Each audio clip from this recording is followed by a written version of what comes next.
Fray Alonso de la Veracruz, 1584.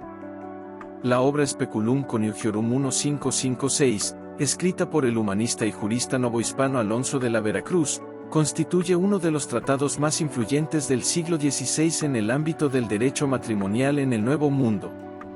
Su título, que en latín significa espejo de los matrimonios, revela su propósito pedagógico: ofrecer una reflexión sistemática sobre el sacramento del matrimonio, sus fundamentos teológicos, sus implicaciones jurídicas y los problemas prácticos que surgían en la sociedad colonial. En este primer tramo de la obra, el autor delimita su intención. No se trata de un simple manual pastoral, sino de un tratado jurídico-teológico que dialoga con el derecho canónico medieval, con la tradición escolástica y con la realidad social de la Nueva España. Alonso de la Veracruz parte de la concepción sacramental del matrimonio establecida por la Iglesia Católica, consolidada doctrinalmente en el marco del Concilio de Trento, aunque su obra antecede a las últimas definiciones tridentinas. El matrimonio es presentado como institución natural elevada a sacramento por Cristo, dotada de indisolubilidad y ordenada a la procreación y a la mutua ayuda. El autor organiza su análisis a partir de cuestiones escolásticas. Formula problemas, expone argumentos en favor y en contra, y finalmente ofrece una resolución apoyada en autoridades como Santo Tomás de Aquino, el derecho romano y las decretales pontificias. Desde el inicio subraya que el consentimiento es el elemento constitutivo esencial del vínculo matrimonial. No es la mera cohabitación ni la consumación lo que crea el matrimonio, sino la voluntad libre y consciente de los contrayentes. Un aspecto relevante del primer capítulo es la contextualización del matrimonio en el territorio novohispano. Alonso advierte que las costumbres indígenas, las uniones polígamas previas a la evangelización y los matrimonios celebrados según ritos no cristianos plantean desafíos jurídicos inéditos. El tratado se convierte así en una herramienta para misioneros, confesores y jueces eclesiásticos que debían determinar la validez de uniones contraídas antes o después del bautismo. El autor analiza también los fines del matrimonio. Retoma la doctrina tradicional que establece tres bienes fundamentales: la prole, la fidelidad y el sacramento. Cada uno es examinado con precisión conceptual. La procreación asegura la continuidad de la especie y de la comunidad cristiana, la fidelidad establece exclusividad, que el sacramento confiere gracia y carácter sagrado a la unión. La dimensión moral atraviesa todo el texto. El matrimonio no es únicamente contrato civil, sino compromiso espiritual. Alonso insiste en la responsabilidad de los esposos en la educación cristiana de los hijos y en la necesidad de la armonía doméstica como fundamento del orden social. En el contexto colonial, la familia aparece como núcleo de evangelización y de estabilidad política. Desde el punto de vista metodológico, el autor demuestra dominio del latín jurídico y de la dialéctica escolástica. Cada afirmación es sustentada con referencias a autoridades reconocidas. Esta estructura convierte al Speculum Conjugiorum en un tratado de consulta obligada para quienes administraban justicia eclesiástica. El matrimonio es institución natural confirmada por la ley divina. Ninguna autoridad humana puede disolver un vínculo válido y consumado. Esta afirmación tendrá implicaciones decisivas en los capítulos siguientes, donde se examinarán impedimentos, nulidades y casos complejos surgidos en la práctica pastoral. En la segunda parte del Speculum Conjugiorum, Alonso de la Veracruz profundiza en una cuestión central del derecho canónico: los impedimentos que pueden invalidar o hacer ilícito el matrimonio. Tras haber establecido que el consentimiento libre constituye la esencia del vínculo, el autor examina las circunstancias que pueden viciar ese consentimiento o impedir jurídicamente la unión. La estructura del análisis responde al método escolástico. Se plantean objeciones, se citan autoridades y se ofrece una solución razonada. Alonso distingue entre impedimentos dirimentes, que anulan el matrimonio, e impedimentos impedientes, que no lo invalidan pero lo hacen ilícito.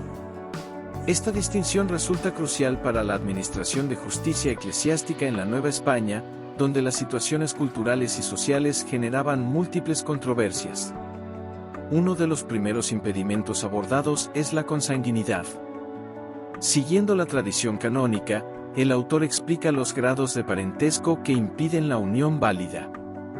La regulación busca evitar confusiones hereditarias y preservar la moral social.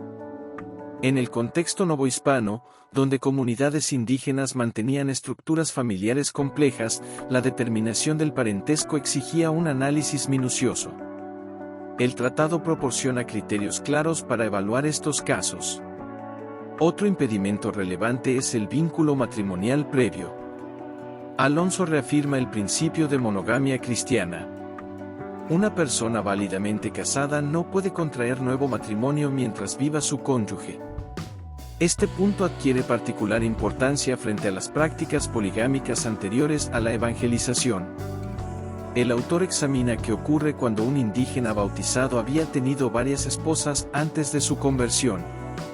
Se apoya en la tradición teológica para determinar cuál unión puede considerarse legítima tras la recepción del sacramento.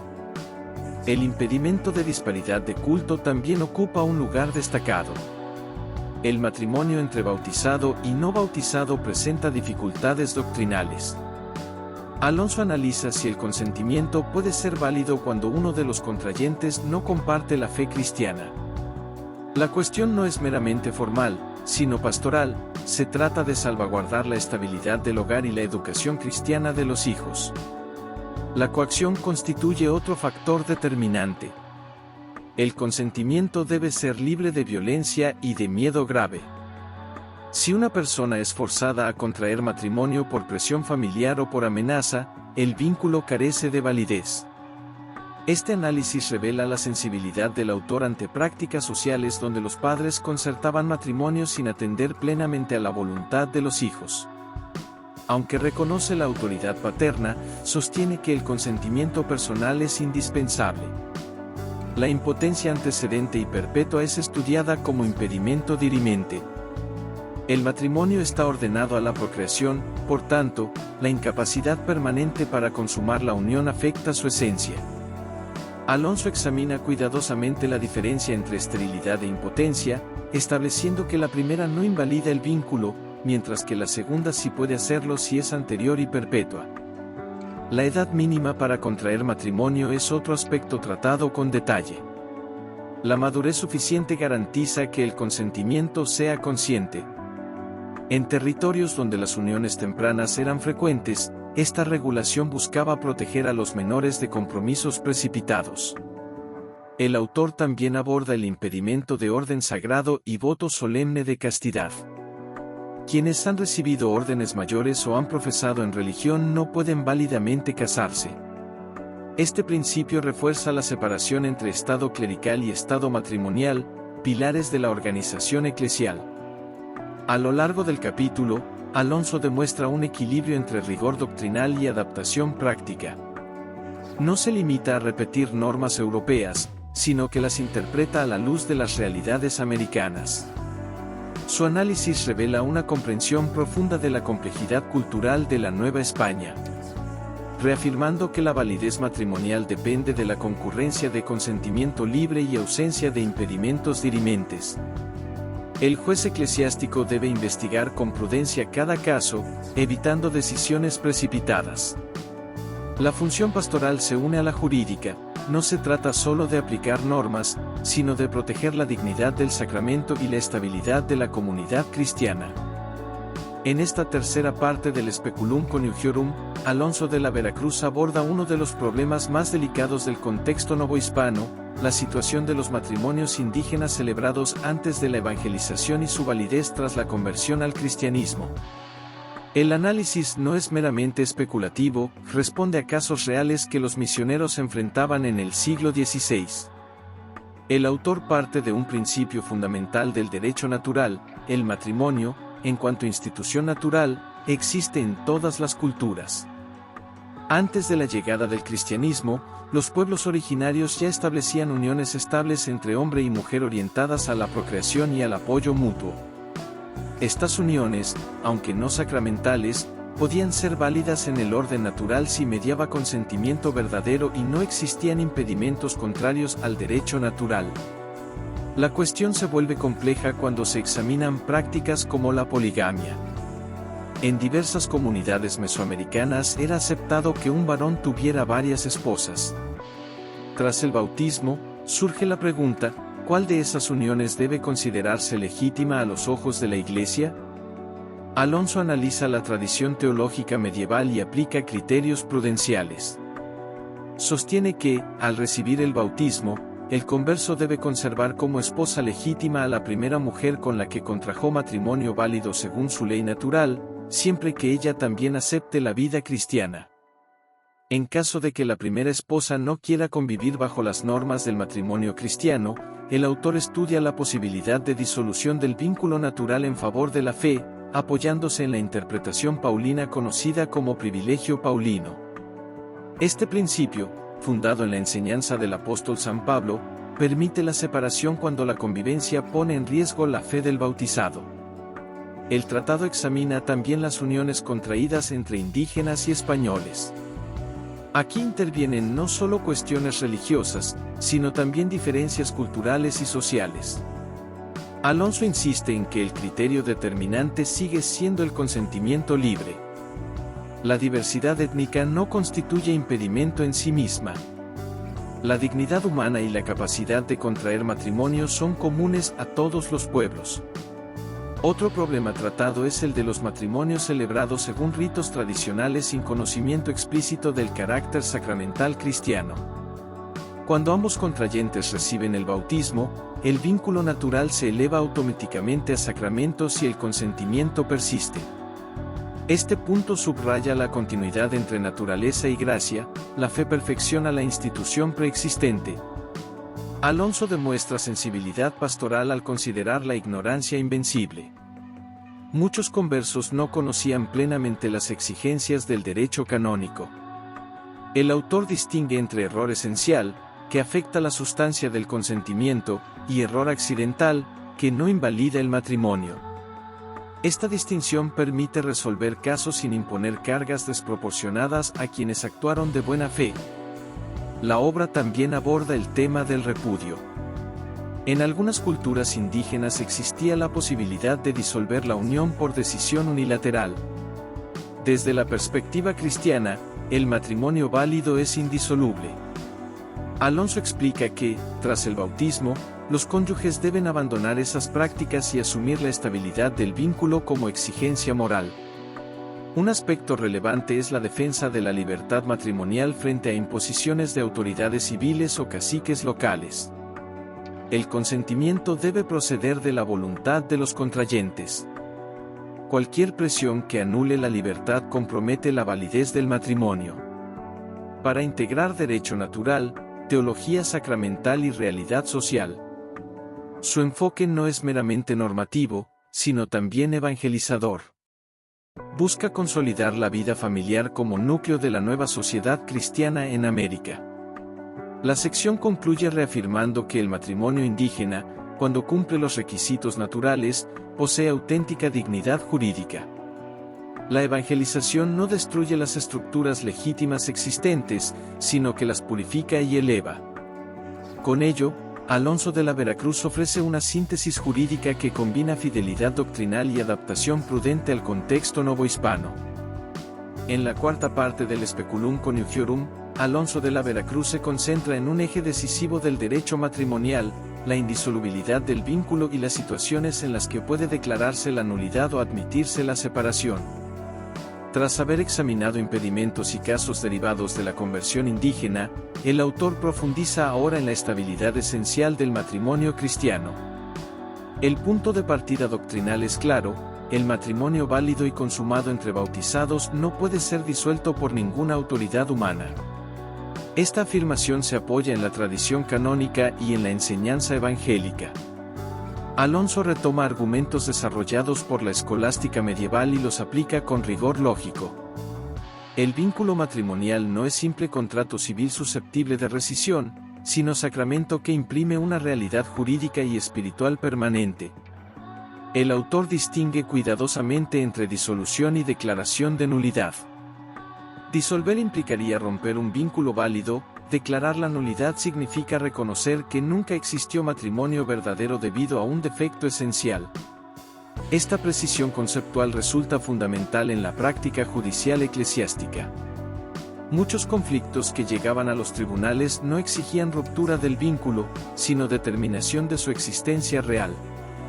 Entre las causas de nulidad, Alonso retoma elementos ya expuestos: falta de consentimiento libre, error sustancial acerca de la persona, coacción grave y presencia de impedimentos dirimentes. Examina con detalle el error de identidad, caso en el que alguien cree contraer matrimonio con una persona distinta. En tales circunstancias, el consentimiento carece de objeto verdadero. El capítulo analiza también la simulación.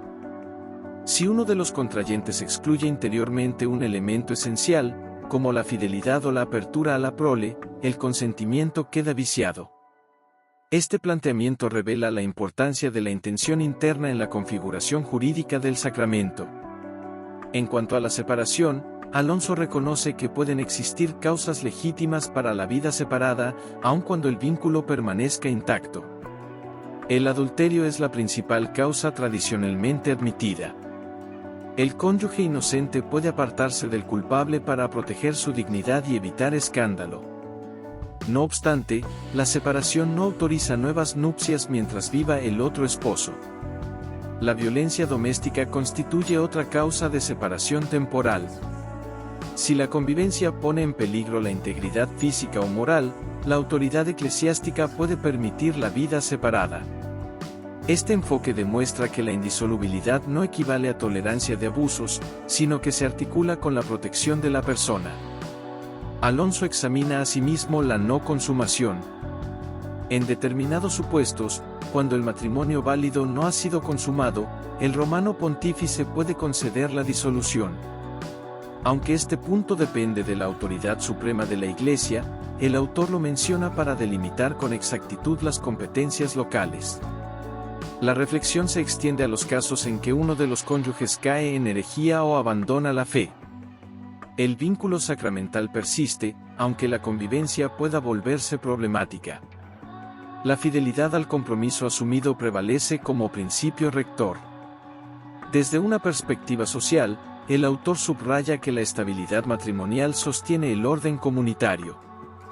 En la Nueva España del siglo XVI, donde coexistían tradiciones diversas y tensiones culturales, afirmar la permanencia del matrimonio contribuía a consolidar la estructura familiar cristiana. El análisis mantiene equilibrio entre severidad doctrinal y prudencia pastoral. El juez eclesiástico debe investigar con objetividad, evitando decisiones precipitadas motivadas por intereses económicos o presiones sociales. La finalidad última es salvaguardar la verdad del sacramento, reafirmando que la indisolubilidad no es carga arbitraria, sino expresión de la fidelidad divina que el matrimonio representa. La unión conyugal se convierte en signo visible de un compromiso que trasciende la voluntad cambiante de los individuos. En la sección final del Speculum Conjugiorum, Alonso de la Veracruz sintetiza los principios desarrollados a lo largo del tratado y los proyecta hacia una visión integral del matrimonio como pilar del orden social y religioso en la Nueva España. Después de examinar impedimentos, nulidades, conversiones indígenas y causas de separación, el autor culmina con una reflexión sistemática sobre la función civilizadora del vínculo conyugal. El matrimonio es presentado como célula primaria de la comunidad cristiana. No se limita a ser relación privada entre dos individuos, sino que constituye una institución con repercusiones públicas. A través de él se garantiza la transmisión de la fe, la educación moral de los hijos y la estabilidad del cuerpo político. En el contexto colonial del siglo XVI, esta dimensión adquiría especial relevancia, dado que la consolidación de la sociedad cristiana dependía en gran medida de la organización familiar. Alonso insiste en la responsabilidad de los esposos como cooperadores en la obra divina. La procreación no se reduce a acto biológico, que implica formar nuevas generaciones en la doctrina cristiana. Los padres deben instruir, corregir y orientar a sus hijos conforme a la ley de Dios. Esta tarea educativa es inseparable del sacramento recibido. El autor también aborda la jerarquía doméstica. Inspirado en la tradición escolástica, sostiene que existe un orden natural en la familia. El esposo ejerce autoridad, aunque ésta no debe entenderse como dominio arbitrario, sino como servicio orientado al bien común del hogar. La esposa participa en la administración y en la formación moral de los hijos. La cooperación armónica refleja el equilibrio querido por la ley natural. La obra dedica atención a los deberes recíprocos de fidelidad y asistencia. El matrimonio exige exclusividad afectiva y apoyo mutuo en las adversidades. Alonso recuerda que la unidad conyugal simboliza la unión de Cristo con su Iglesia. Por ello, cualquier ruptura atenta no solo contra la estabilidad social, sino contra el significado sacramental del vínculo. El tratado subraya además la competencia de la jurisdicción eclesiástica en materia matrimonial. Los tribunales de la Iglesia poseen autoridad para examinar causas, declarar nulidades y regular situaciones complejas. Esta afirmación consolida el papel institucional de la Iglesia en la vida cotidiana de la colonia. Un aspecto relevante del cierre es la dimensión evangelizadora del matrimonio cristiano frente a prácticas prehispánicas consideradas incompatibles con la doctrina católica. La monogamia, la indisolubilidad y la igualdad esencial de los cónyuges ante Dios transforman gradualmente la estructura social. Alonso percibe el derecho matrimonial como instrumento de integración cultural y moral. En términos metodológicos, el autor reafirma su adhesión a la tradición escolástica. Cada conclusión se apoya en autoridades clásicas del derecho canónico y en argumentos racionales. La coherencia interna del tratado revela una intención sistemática: ofrecer un manual sólido para confesores, jueces y misioneros. La síntesis final retoma la idea inicial del espejo. El matrimonio actúa como reflejo de la ley divina en la vida humana. A través de él se manifiestan fidelidad, estabilidad y cooperación.